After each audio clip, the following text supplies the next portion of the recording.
દેશના 25 રાજ્યોમાં હવામાન વિભાગે ભારે વરસાદ અને વાવાઝોડાનું એલર્ટ જાહેર કર્યું છે।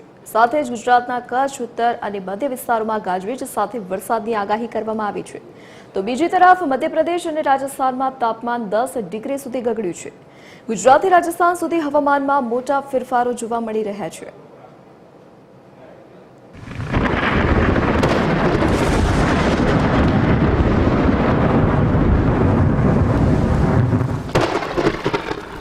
ભારતીય હવામાન વિભાગે ગુજરાતના 13 થી વધુ જિલ્લાઓમાં વરસાદની ચેતવણી। અમદાવાદ, ગાંધીનગર, ખેડા, દાહોદમાં પડી શકે છે વરસાદ।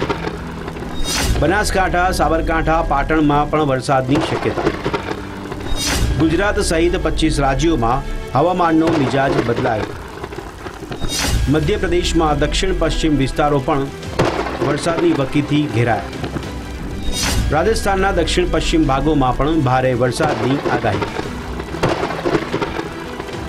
હવામાન વિભાગના જણાવ્યા અનુસાર એક ચક્રવાતીય પરિભ્રમણ દક્ષિણ ગુજરાત અને ઉત્તર પશ્ચિમ મધ્યપ્રદેશમાં સક્રિય છે, જે 4.5 થી 5.8 કિલોમીટરની ઊંચાઈ સુધી વિસ્તરેલું છે, જેને કારણે ગુજરાત, મધ્યપ્રદેશ અને રાજસ્થાનમાં 4 થી 8 મે સુધી ભારે વરસાદ અને ગાજવીજની શક્યતા વર્તાઈ રહી છે।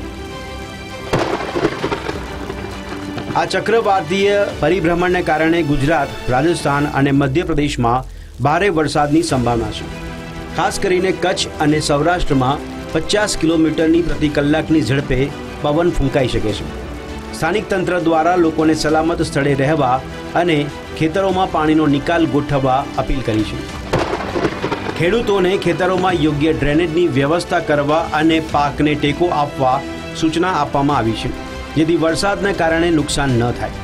સરકારે પણ જિલ્લા વહીવટી તંત્રને સતર્ક રહેવા અને કટોકટીની સ્થિતિ માટે તૈયાર રહેવા જણાવ્યું છે। બીજી તરફ મધ્યપ્રદેશ અને રાજસ્થાનમાં તાપમાનમાં 10 ડિગ્રી સુધીનો ઘટાડો નોંધાયો છે, જેને કારણે ગરમીમાં રાહત મળી છે, પરંતુ વરસાદે રસ્તાઓ પર પાણી ભરાવાની સમસ્યા ઊભી કરી છે। ગુજરાતના શહેરી વિસ્તારોમાં પણ પાણી ભરાવાની આશંકા છે, જેને કારણે ટ્રાફિક અને રોજિંદા જીવન પર તેની અસર પડી શકે છે। Bureau report, TV13 Gujarati.